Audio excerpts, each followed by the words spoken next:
you have to, and it's hard because you know, I had a captive audience as a college coach, but I had some come to me like Andrew Wilson, who was at Emory, Natalie Hines, who was at Florida. They came 2 years before 21, so it was a little different. But we sort of, our approach was immediately that this meet was the entire point of focus. But I'm thinking what I'd like to do is to talk about how we sort of prepared. What I did basically was I reminded them virtually every day about this meet on a workout and also on a scoreboard. I had the days, a countdown, and I had a countdown, and I said, you know, gave them Olympic history, etc. Come on up, ladies. And you're not late, you're not going to be fined. Okay, yeah, good. So, Sorry. yeah, that's okay. So anyhow, we're just talking about Olympic year. And Olympic year is really different. And just from our point of view at NCAs, it is imperative, and kids never want to do this, even the really great kids. You have to give them a kick in the rump, and especially with the rules, because they don't have to, right? We try to get them in the water on Monday, Tuesday at the latest. They usually travel on Sunday after an NCAA championship. And those are the kind of kids, but your NCAA champions and the kids that are top 2 or 3 are probably viable candidates for an Olympic team. So we try to swim it out on Monday, start doing a hair, a lift, and a little swim, and then bottom line Tuesday afternoon, maybe about 4 or 5K. Wednesday, workout, at full blast. So sometimes it's hard because NCAAs are pretty emotional meet, pretty draining because your best kids are swimming relays too, might swim 12 times, 10 times. But the bottom line is, I think, the biggest preparation that we do is just talking to them about the importance of this meet, and if indeed you are going, I just left it like this with them. I said, you need to be totally prepared, or it's not a meet to go swim not as well as you possibly could, because it becomes really hard to sit there. You know, as you guys know, it's one of the weirdest meets in the world. It's like the greatest meet and then the worst meet at the same time, because so many kids are unhappy after they get here.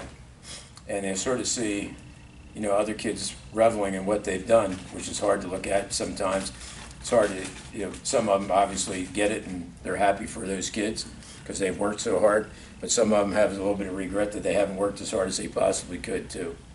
But I think more than anything else, I think you sell when you get here in preparation for this, that this is a place to do a best time. And if you make it, but that in itself is not what they should be focusing on. If you have someone that's here and that's a point of reference.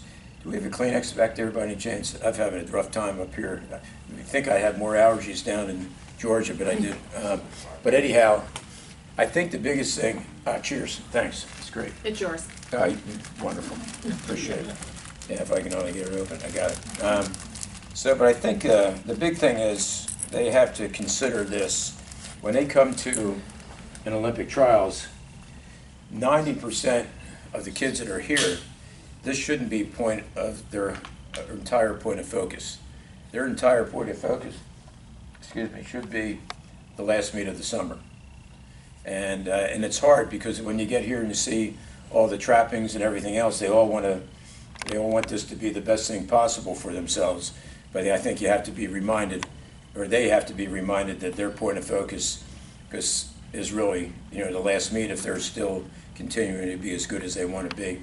The biggest thing also is that preparation has to be different for different athletes. Even on a pretty good college team, we had kids that had what I would call viable chances, and we had kids that had a chance maybe to be top 16. And I know you won't believe this, but I am equally as proud as some of the kids that came in here sometimes and just made a second swim. And that was their goal. And sometimes it was a far-fetched one. It was not an easy one to attain, but I think you have to make your goals pretty evident to every kid before they come to a meet like this. And as I said, this meet is really hard. And because you just, like I said, you just see everything that you want to be right in front of you. And it's a little reminder of what could be or what can be, but certainly, you know, you don't want to have any regrets. So, but I think you need to keep it realistic. And we had some kids with great swims here that I thought were as good as anything that made the Olympic team. We've had, counting the two athletes that went to another school, we've had 41 Olympic medals to our credit. But you know, the one that sticks out to me the most is a young lady and a couple of them. We've had 3 people miss the Olympic team by a total of .18, 3 of them. So I remember those, believe me, more as much or more. And but we had a young lady that was from Ohio that never scored. And this is where there is hope for any kid that comes into school or high school or whatever that's pretty talented. Never scored at senior nationals, never even came close in the 100 or the 200 back. She came in '96, her freshman year, almost made it. She got 3rd in the 200 back. After she graduated, she hung around. She went from 0 pull-ups to 12 pull-ups, which is a pretty big increase. Anyhow, she won the Olympic trials. This is Amanda Atkins. She was from Columbus, Ohio. And Amanda was maybe my 12th or 14th best athlete. Gosh, if this is, you can't let this go out there. She'll kill me. And she was a great athlete. And it was up to me to make her what she possibly could be. And but anyhow, she sort of had no right scoring even. So, matter of fact, Speedo or Swim World used to come out with that thing. You know, they always predicted the top 8. They didn't even have her listed. It was pretty cool. So she ended up 5th at the Olympic Games. No disappointment there at all, you know, because that was exactly what she was capable of. But I think you have to have, but the thing I loved about her was she missed the team, and it was close. We had no idea, I had no idea. Sometimes, after a certain amount of years coaching, you sort of can tell what's probably going to happen. You have a pretty good sense of it because you've seen them every day. She sort of took me by surprise in '96 because, like, literally she went from not even being top 25 or something in the 200 backstroke to 3rd at Olympic trials in 1 year's time. So anyhow, but the neat thing about it was she hung in. Nick Fink, who you just saw, is another one. He missed it in '16, and he missed the 100 in 2021 also. And Nick doesn't need to see this also. So, and it was sort of a weird dynamic because at the time I inherited Cordis, Kevin, for about 1 year, who was thoroughly out of shape when he arrived. He couldn't even finish warm-up. We almost got him all the way back. But I also had Andrew Wilson, who John Howe coached at Emory. And John Howe is a great coach. And but he just wanted up with us with some competition. So I think we ended up with 3 of the top 4 in the 100, which is sort of fun and no fun. And as you can imagine, so we had Michael Andrews, and then and Nick possibly had one of his swims that was not, Russ, you probably remember, I think he was ready and raring to go at that time, and possibly even might have been our fastest 100 breaststroker even at that time. But he had, you know, you still have to do your swim when you need to do the swim. Ends up Andrew and Michael do it, and so it worked out. But you know, sometimes everything doesn't take place perfectly. He hung in there, you know, after another time, and here he is. He's how old's Nick? 30, 31? I know I had him for at least 10 years. I'll tell you a quick story about Nick. This is pretty cool. This is recruiting at its very best and very brilliant level, and really, you know, taking all the dynamics and all the information that you possibly have. When Nick came out of New Jersey, his coach is here seeing him today at this meet too, in northern New Jersey, up near Morristown. He came on his recruiting trip, and I had set aside, as you know, we have 9.9 for the guys, and we didn't really have much money that year. So I had it all in my head. I had 40% for him because he was only 218, 200-meter breaststroker when he came. He's been 208 now, 207 high maybe, 208. I should know that. I usually know the times exactly. But he, so anyhow, he started, and actually the 218 wasn't until he came for a week of school and then went off to Peru for a junior trip. Were you on that one, Russ? The one down in Peru? No. All right, so he went on that, and that's when he did his best time, and he went 102.6, and I think he came out as 103.6, 103.8. But when he came on his recruiting trip, you know, the spring before, or that fall before, he wasn't really that good yet. So I put 40%, but I thought he was going to be good. I heard great things about who he was and what he was.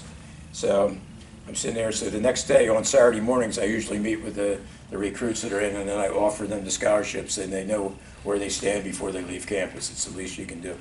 And so that Friday night, we were playing basketball. The guys were playing basketball, and Nick was playing. He was in his bare feet, and we're at Carol's house. Carol Capitani, who coaches Texas, and Carol was with us for, 16 years. And so anyhow, he goes up, I'm watching the guys play, and he goes, he's in bare feet, and he has his shirt off and all that stuff, and he only weighs at that time 165. He's close to 200 now. And so he went up and dunked it backhanded, and I thought, that's 75% scholarship. so I came in, I said, Nick, I got great news for you. We're going to offer you 75%. So I didn't tell him until probably about 5 years ago. I said, one night, save your father over probably about $120,000. And actually just one play, but he was an athlete that swam, and very coordinated. He played some tennis, played some golf and all that stuff. His dad was actually executive with the NBA, and worked on special events like All-Star games and stuff like that. Great people. And but anyhow, he's one of those neat stories. But he hung in there because 16 was a major catastrophe for him. So we, when we get here, we see the success stories. We sort of forget the stuff in between too. And there are a couple that are play tonight that I'm really close with and associated with tonight also. But I think more than anything else, I think when you prepare for this, it's I think you really have to get in front of it a lot. As soon as, and it has to be like when you go an Olympic year, it's got to be some pretty strong discussions. Certainly at the end of August or the beginning of September, so the kids know exactly what their expectations were. And as I said, we had a boy, Peter Vierhoff, who coaches at Bowles right now. Peter, his whole idea, all he wanted to do was final. At that time, we had Crocker and Phelps. He was the realist, and he did. I think he might have even gotten third. He's third or fourth. I think he was third, wasn't he, Russ? Yeah. But his whole idea was just to be in there in that heat, and that was total success. And so he left the sport completely satiated. And I think that's what you want to have to do. Your athletes, whether they're 14, 16, or 18, you just want to come in here and try to get your best performance. But they also have to be really reminded too, on a daily basis, that this is, if they want success here, there has to be success every day, and they have to be in the water. They can't miss one practice. They just can't miss one. We a couple of our guys, and I have a couple of guys. Sometimes you got to kick them in the ass to do things, even though they want to do things. Some of our stars, but one thing they do, they stay in the water, and their bad days, the days they don't want to feel like they're being there, are their most important days. So anyhow, I'll just leave it at that.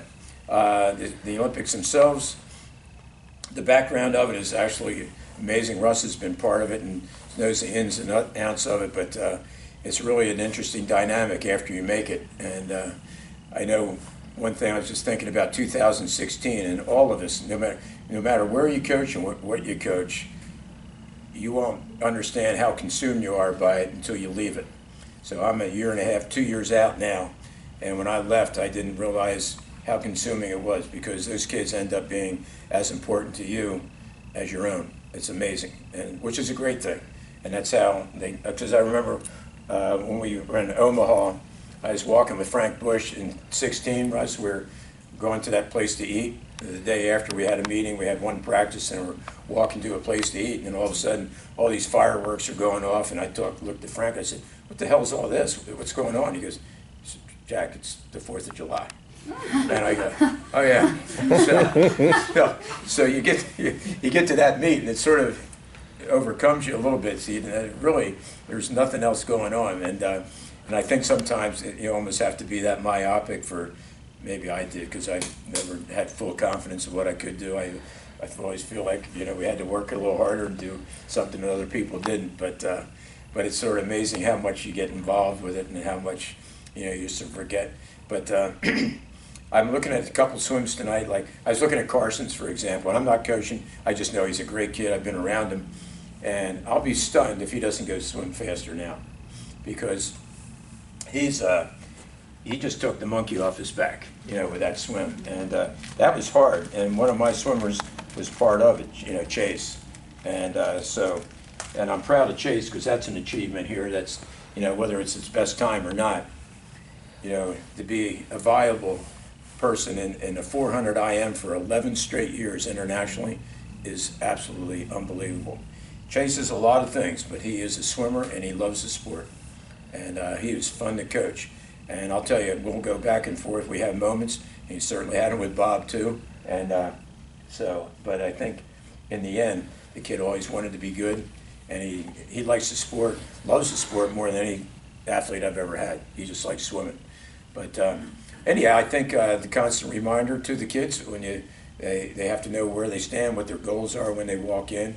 Because I watch this meet, it's you see kids that are just not morose, but certainly sad walking around sometimes, and it's a funny dynamic. It's a long time to be somewhere and feel like that.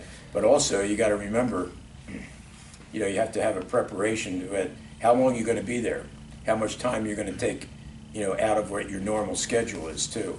So you have to be cognizant of the kids. If you are here for the duration, what are you doing with them in between? They need to be training if they're finished, and it has to happen the very next day, no matter what.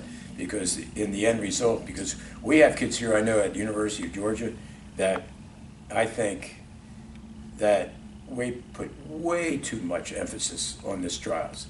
First of all, they want to be part of it, and I understand that. But for their development, they need to have a great swim at the end of the year. So those type of athletes, I used to talk to them very differently. I said, we're going to go to trials, and I want you to swim great at trials. But this is what and we took a shorter rest and everything else. So the bottom line, we worked on the back part, more importantly.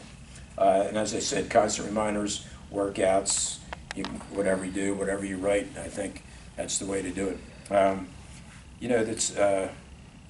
It's littered, the trials are littered with tough situations. I saw Jeff Julian today. He's just a wonderful, great guy, and I remember, Russ, you remember Christine's swim? Christine Quantz, when she was, gosh, what year was that? Was that 96? Was that right? And then she got deked she was winning the 400 IM, by about a body length in the morning, at least, and they deked her from back to breast. And you're like, that's sort of when you go, if that was John Wilson, that would have never happened. But anyhow, whoever deked her, you got to think like, okay, this is our gold medal chance here. Why don't you have a real strong talk with her right afterwards and say, this is what you did, you do it again, you're deked. But anyhow, things like that happen here. And when I had Christy Cowell, so that's even, I'll tell you what, walking into trials, just the feel of it, didn't matter if it was here, this could have been in a YMCA, as long as it was Olympic trials. I hate that PTSD thing, but I sort of, as soon as I walked in, I went, geez, you gotta be kidding. It's not a real comfortable feeling. Christy, before I got her in '96, she missed by 1/100th in the 100 breaststroke. And so when she came to Georgia, she was not at her best self, I can say. And not only to make it worse, she was 17 years old. Matter of fact, it might have been Christine on the agony and the ecstasy kind of deal, right? So Christy's sitting there. They had a picture of her crying, just sitting there by herself. She's 17 on the front of Swimming World. Hey, Jimmy. And so anyhow, so when we got her put back together, she started getting good. She started breaking American records, and we knew she was coming on. Pam Pax, Megan was the only one better, Quan, and then she was the 200, our best 200 swimmer, and she's a neat story because she thought the 200 was a distance race when she came to school. Literally, she liked the 50 and the 100 of anything else, any other stroke besides a 200 breaststroke. Ends up she medals in the 200 breaststroke. So at trials in 2000, we were leaving for Sydney, or we were up here in Indy. She was just coming off the best meet of her life at NC2A. She led us to a national title, and she missed her turn, not quite unlike what I saw last night in 100 breaststroke, and it was the only turn I've ever seen her have that was not efficient in the whole time I had been coaching her. And she missed by 1/100th to Statiana Stitz, who's a really neat lady, really cool. But they swim that thing 100 times. I think Christy might have won 95. And so she went off that time, missing by 1/100th. And then the first swim she had at Olympic trials the next time, she misses by less than 1/10 again. So it was hard getting her ready for a 200. But to her credit, this is when you know you got somebody that's pretty darn tough. To her credit, she came back and won the 200, set the American record in 200-meter breast, and silver medal behind Kovacs in Sydney. So it all worked out. One more thing about Christy, and this is something that you can always tell any of your athletes. I tell my kids every year. In the NCAA championships in 2000 here in Indianapolis, she was not an IMer, but she swam it. And she was so competitive, I put her on the 200 free relay. And she also, and she was not a really pretty freestyle. Russ remembers she had breaststroke looked good and everything else looked like a polar bear in a snowstorm. I mean, she was just arms going everywhere. So she came out, she swam the 200 free relay. This is when the meet was 3 days now, right? So it's a little bit different. And so she swam the IM. Her freshman year, she qualified for NCAAs. Her second year, she scored in the console. Her third year, she finaled. And then this year, she qualified second or third. She went head-to-head. What was the girl's name from, she swam at Cal, was an Australian girl, red-haired girl from Australia, an Olympian in the IM. Anyhow, she went head-to-head with her. And she was an IMer. She may have medaled that year, but she was Australia's best 200 IMer too. Christy went in and just off of guts alone, she was with her, beat the heck out of her on breaststroke, and then they locked the horns for the freestyle. And I would tell you something, her last 10 yards looked awful, but she moved her arms around. And I went up to her afterwards because we had a medley relay to swim too, a 400 medley relay to swim. This is short course meters, by the way. We used to do that 2000, 2004, and which was pretty cool because I think it rewarded kids that swam a little better or harder, trained better. And so she got out of the water. I was just going to give her a hug and tell her to get her butsy do and get it swum down, right? And I go, Christy, great job, great job. And she's like going like this, and I go, you all right? And she goes, I can't feel my face or my hands. And I said, you'll be fine. Just walk down there and get in the water. Great job. But that's the part, you know, I wish I'd tell you I had 100 like that, but you can't coach that part. And Chase did the same thing. If you watch that replay in Tokyo, that was not pretty at the end. And if you watch him get out, he could barely walk. That was all he had. That was a weird heat. I don't know if you remember, but I think there were 8 guys, Russ, like within 409 and 410, right? In that heat, that was never before happened. So basically, thankfully, everyone had a chance. Jay, my other guy, was lane 8, and he came out of the woodwork and got second, which is pretty cool stuff. But I don't think anyone even saw him, which is typical of him. So, but anyhow, it's pretty much. I can't tell you too much out of the side. It's just the stuff I experienced, but I just think you need, it's like any other meet, I think you have to make it a priority, but I think for at least 75 or 80% of the kids here, this should be their second priority.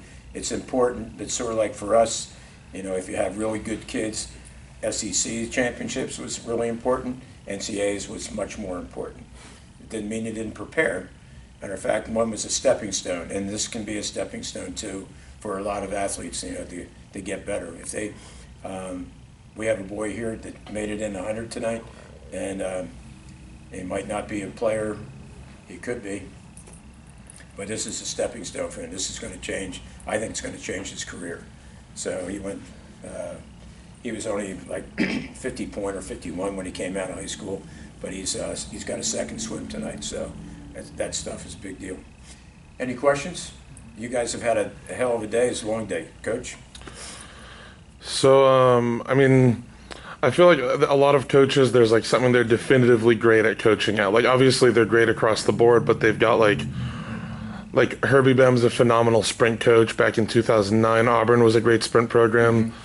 I feel like for you, you've coached like Olivia Smoliga is a great sprinter, and then you go all the way up to like Chase Kalish, Jay Litherland, great 400 IMers. How do you balance that? Like, I don't know if it's difficult. How do you balance the ability to coach that many different techniques and skills at the same time? Good assistant coaches help. Yeah. So Russ has probably seen it happen right in front of at training camps, and it's a balancing act because there's some things you want them to do together, and there's some things that they can't do together at all. So, but we try even in the beginning of the year to have everyone sort of do a middle distance type of work. My theory was, like good 200 guy like Nick is going to be a good 100 guy at the end. And I think the only reason I sold him on or could sell him on it was because you always have to remember when you come to a place like this, you have to do the 100 3 times. So it becomes where that kind of background's big. Nick, a guy like Nick, for example, we had choices in our program, like on a Tuesday morning, he did the 400 IM group all the way until he was 25 years old. And he was in there with Chase and Jay and a few other guys that were Gunnar Benz. We had a pretty good group of 400 IMers. He didn't win one repeat, except when it was just breaststroke. And so I think they have to be a little bit willing, but I think the hardest part is you have to get real particular at the end. They like Olivia couldn't do, but she had years. She put some years in where she went some pretty good 200 work. Yeah, she went like 208, 209 a few years. Yeah, she went 157 flat in the 200 too. And Smoliga is a racehorse. She was a great girl, and she talk about in NCAAs in 2016 where we won and we had no right. We're supposed to lose by a day's worth of events to 2 other teams. We didn't even almost swim the 200 free relay. So I put Olivia up leading off, and I let the other girls swim for the life. One was in the 400 IM, and she took about 80 strokes on the 50. And then another girl was a 200 swimmer, and the other girl was a 200 backstroker. We got second in that relay, off of fear. So Olivia gave them, clear water, and then and clear water means everything, but they swam out of fright more than anything else. But anyhow, I'm not sure what we do best there. I think more important, the biggest thing that we do, we just hold them on, no matter what they were swimming, we hold them really truly accountable. Russ, what do you think separates sometimes I think more than anything, we probably do, it's probably my insecurity, we try to do something pretty fast every day. Yeah, otherwise I think I get extremely bored. Yeah, but we work around it. I don't know, Russ could probably talk to it, he's seen, but the beauty of it is also to be able to, it makes it interesting when you come in as a coach. You got Smoliga and you got Chase and you got other kids, and so but I do believe there's times where they all have to be in together. I think sometimes they get a little stale if they're separated all the time. So anytime you get a chance to put them together, I think you should. So, any other questions? I think we're covering it all. Russ? Yeah, so you talk about athlete disappointment here. Obviously, for every athlete, there's coaches. Yeah. So how, as a coach, have you handled disappointments here at the trial? They're still fresh in my memory, and but I think the biggest thing is, and this is hard to do, I think you have to give them a little time to themselves. Because the first thing we want to do is insert ourselves, and I made that mistake with one kid. I think I learned a lesson. She didn't need me at that time. I probably needed her more, but then she then we talked. We talked 30 minutes or 45 minutes after, but she needed some time. So, but I think it needs to be discussed, and sometimes there aren't second chances, and that's tough. And that's when, thankfully, when we had someone miss on the last Olympics by 1/10 in the 400 IM, thank God she gold medaled in 2016. So, because she was deathly ill before this. We almost didn't even bother swimming it. Actually, she won a time that would have won last night. But she was tough, and she had a certain type of illness that almost put her out. We almost didn't even come, and she ended up third and then she missed the Olympic team by 1/10. So to handle that is just a good long discussion and tell them, kids know when you care about them, and it's easy to care about anybody that works hard. So they're the ones that get the most attention in my program for sure. And it doesn't matter if it's a walk-on or not, just as long as they work hard. So I don't know if that answers your question, but it has to be discussed, and you don't leave the pool without it. And that's when it's important to have good parents. So, and they have one thing to do. They have one thing to do, be supportive of them. And I always thought the best parents were the ones that you couldn't tell if the kid had a great meet or a bad meet. Those are the best parents. And they just love their kid and then leave it at that and leave the rest to us. So anyhow, other than that, I think we're set. Anybody? I hope I shed some light. Yep, one more. Yep. Earlier, You must not be hungry. in just the past 4 months, I've talked with both Zoe Hartman and Abby McCullough, both of whom swam with you, Yeah. and have been a part of that transition. That seems like it's gone really well. Yeah, they're great. Can you talk about that transition on your end to navigating from a combined program to a split program? It's that part's easy. The hard part of it is you just can't insert yourself any longer. That's it.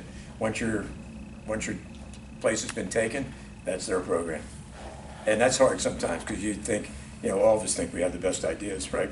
And but both of those coaches are doing a great job. They swam for me, and so 100% confidence in them. But there's always a wrinkle. You go, oh, would I done that? Or didn't? Yeah, but they know things that I don't for sure. I mean, it's just a different time in swimming, and so it's been a really easy transition, mostly because they keep me connected to the kids too.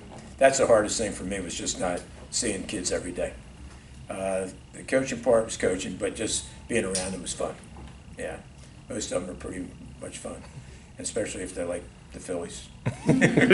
So, yep. When you're talking about having realistic conversations, how do you feel like you've done that in a way that you can help them be motivated without kind of limiting their confidence? Does that make sense? Yeah, I know what you mean. It's a hard spot because you don't want to sell them short. Mm-hmm. But I think the biggest thing, you have to ask them what they have in mind for themselves. You have to listen to them first. And then, if yours is a little different from theirs, like a little higher end, that's a confidence builder unto itself. Yeah. But I think you just have to get their opinion. But I think when we all know when your expectations have to be changed for an athlete every year, sometimes every 3 months, because sometimes they swim so well and all of a sudden, I remember Shannon Breland. I don't know if you know who she was. Shannon, yeah, and Shannon actually had a full scholarship to Vanderbilt Law School, and when she came, I think she was fifth. She claimed she was the sixth best 200 freestyler on our team, and she was on the relay in London, the gold medal. So she wasn't even supposed to swim our relays. And when she came, and I remember the day when she was in there, was a bunch of pretty good swimmers, all of whose names you know. One was an American record holder, one 10-time medalist, and a few others that were, another one on the world championship team. And all of a sudden, she's swimming with them and not going first, not even going second, just going third, probably swimming just a little bit faster from where she was. And I'll never forget that Saturday. I told her, I said, you need to get your, rump in the front and let somebody chase you, because right now, I said, you can make an Olympic team, and you're as fast or faster than the ones you're chasing. So sometimes and that to her was a vote of confidence. It was really helpful that back then you could sort of say more. So, but she was brought up by a coach that was pretty direct, so I could say what I wanted, and you have to know their history a little bit. But anyhow, she, and lo and behold, she ends up, like a 141, 142, 200 freestyle, 500, 433, 434. Anyhow, but more importantly, she made the team. So, yeah. Any other questions? Coach? You mentioned that your girl that got third would have had a time that would have won this year. Yeah. Do you think that that is indicative of something that is changing the culture of training in clubs, or is it just I don't know. cyclical? I think you have to almost take another. I thought a little bit about another sample, but our hundreds are certainly changing more. You know, so I don't know. I think you have to watch the Olympic Games to find out, right? So, but it's interesting stuff. But and sometimes it can just be a cycle, too. But also I think the ladies that in that 400 they're going to go faster. I think I can see one or two of them at least going low 30s, 31, 32. I want to see that American record go down What's finally. that? I want to see that American record go down finally. me too. 3 people have been so close. Yeah, and it's so they're going to be. I think they're going to be smelling it, but I think they'll swim faster. They just sort of. I'm not sure. It was sort of a different kind of race. They sort of just raced each other, you know. Sure. And that's another dynamic here that's really sort of strange. Sometimes they just lock in, and next thing you know, but I tell you one thing I do enjoy watching. I love watching Ryan Murphy just had professionally go through prelims, semis, and finals. And we watched it at the Olympic Games themselves or World Championships. He knows how to manage himself as much or better than any athlete I've ever seen. It's amazing. It's just really a joy. And he is great for a team. That is one heck of a kid. He's no longer a kid now. He's married and all that. But just really, and there's about really good supportive parents too. Anyhow, to answer your question, I'm not sure. I think we'll know in about a year or two, you know. But there are some indications that there's a little bit more emphasis, you know. I think maybe shorter. But I know one thing, I felt a lot better after seeing Miss Welsh in the fly, and I loved the 100 backstroke last night. So, and then Lily's Lily, and I know she gets a lot of fanfare, but I'm not sure she still gets her just due. That is one tough person, yeah. And Ray runs a tough program, and they come out of it prepared. He does a heck of a job. I've been with him on a lot of staffs, and I've watched him, and he's there at the pool as much or longer than anybody, and they get the work done. And Lily's a perfect example why. So, any other questions? Well, I wish you guys, if you have more swims, I wish you all the best, and you know, just let them know, you know, the ones that are leaving here, and if they don't have a second swim, make sure, you know, they're zooming in. I used to talk to our gang, because, you know, all the college kids, some of them, all they wanted to do is get here. That's pretty cool, but it's not everything, because you really want to get here, and then you want to do something. So when we had situations like some of the kids that were just trying to make a cut, I never gave them full rest to get it, because I didn't want to sit here, watch them go through and just lick their wounds and waste that kind of time, because that took another week or two out of what they should be doing at the end of the year. So it's all individualized. So it's up to you and how you do it, and also what a kid can take mentally and physically too. They're all different. The beauty of it all. Thanks. I appreciate you guys having me. Yep.